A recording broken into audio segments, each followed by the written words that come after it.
Change your heart, change your life, change the planet. Hey everybody, it's Tim Van Orden, coming to you from the Pine Valley Trail in Woodford, Vermont, where I'm out for a mid-March boot slog. And it's one of my favorite times of year to be out here exploring the woods. Just the quality of light is just really special this time of year. And as I'm out here, I'm thinking about how much I'm enjoying this run and how enriching it is to my life. And it occurred to me that most of the people that I talk with about exercise, especially my coaching clients, they seem to really struggle with having exercise be something enriching. And this is my goal as a coach, is to help people reframe how they experience movement. So I want to unpack this a little bit and talk about how people tend to view exercise and movement, and give you some thoughts on how you might turn it into a more enriching experience. So what I tend to find is that most people see exercise as something separate from their lives, something that's additional, something that you have to do after your daily lived activities. I've got my job, I've got my family, I've got my hobbies, and then there's exercise, and I need to somehow fit it into this already busy, packed life. And this seldom is sustainable. And then you have people that they have an active lifestyle and they see exercise as simply an expression of who they are. It's part of what they do. So it's not an additional thing. It's something that is a part of their expression of identity. You'll hear people say, I'm a runner, I'm a cyclist, or I'm a national champion, I'm an Olympian. And you'll hear this identification with the activity. And I think that's a step in the right direction, or should I say a step in a more empowering direction, but I don't think the journey ends there. I think there's another doorway or portal into more empowering movement, and that's what I've been working on now for years. And that is to see movement as a means of self-expansion. And it's not about expanding yourself into a fitter body or into accomplishment. It's simply about expanding into more of your body. And what I mean by that is, when I'm out here, I'm a different person. Now, that doesn't mean that I have a different body. It just means that I'm using different parts of my brain. I'm using different parts of my body. I'm using different hormones. I'm producing different neurotransmitters. Different genes are being expressed in my brain and throughout my body. And the result is that I experience me very, very differently here in this activity than I do at home or in my studio, sitting down and working at the computer. My experience of self here in this environment is much bigger, much richer, much more enjoyable, and much more competent. So I come out here not to get fit. I come out here not to check something off a to-do list.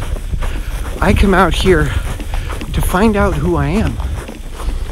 I come out here to move into the many rooms of my house that are not being occupied when I'm sitting at a computer, because those parts of me are not needed. And the brain and body being incredibly efficient, because we evolved in resource-scarce environments, so that efficiency is like someone living in Vermont in a 10-room house in the winter and saying, well, I don't need to heat 8 of these rooms in the winter. In fact, it's a gigantic waste of fuel. So what if I close off 8 rooms for the winter and I live in 2 of them? Well, when we're sitting and staring at a computer screen, we're really limiting the amount of us that's being utilized, and the brain says, well, why are we putting energy into those parts of the body, those regions in the brain, if they're not going to be used? That's very resource inefficient, so let's just shut them down.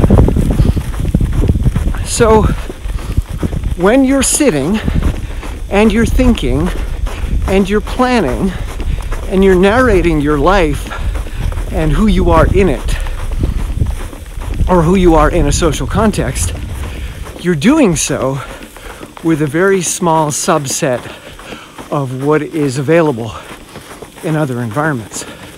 So if you're challenged or depressed, you're going to have a narrative that is challenged and doesn't see a whole lot of possibility, because the parts of your brain and body that would allow you to come up with a more empowering narrative, they've been closed down for the winter.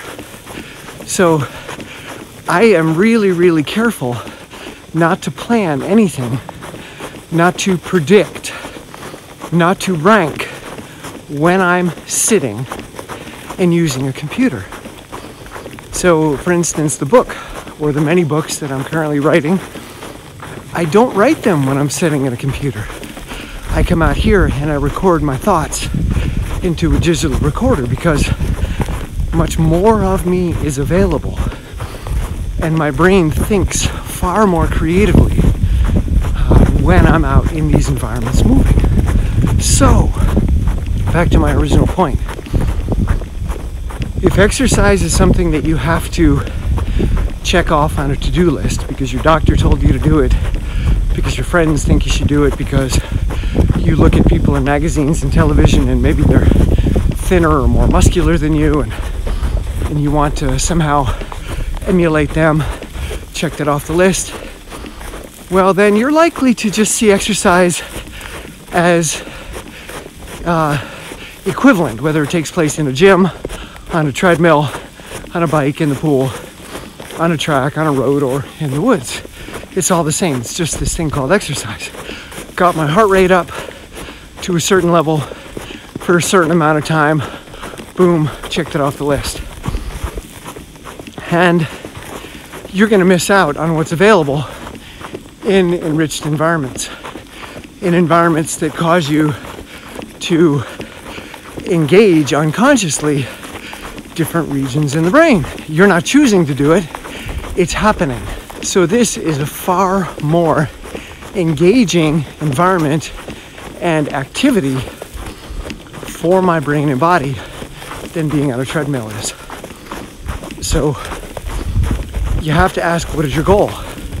Check something off a list, or to simply have an active lifestyle, or to experience more of who you are and more of what you're capable of, more of what's possible for you? That's a really important question to ask. And it's also important to understand that if you're setting goals for yourself, if you're mapping out your life and planning how to move forward and what path or tools you should use to move forward, keep in mind that if you're doing so sitting and thinking and typing on a computer, you're going to have only a very, very small part of your physical and mental horsepower available to you to help in that process. So for me, this is self-expansion. This is where I plan. This is where I set goals. This is where I interact with my physical reality. This is where I find out, okay, well, what is my body capable of? I don't know, so I probably shouldn't plan when I'm not using my body. Maybe I should plan physical engagement in the midst of physical engagement so that I'm going to have a much better understanding of what my body can do, what it likes to do, and what it's willing to do. So before you create an exercise plan, before you think about changing your life to add more movement, get moving and then in the midst of that movement decide what's important and how you want to move in that direction. So let me know what you think about this idea of movement as self-expansion and planning your movement in the midst of movement. Let me know in the comments below. And if you like this video, give it a thumbs up. And if you like my channel, subscribe. And if you want to keep me moving through content like this, come on over to Patreon. Your support there is priceless. And I'm so grateful. All right, I'm gonna put this camera down and move a little faster. See ya.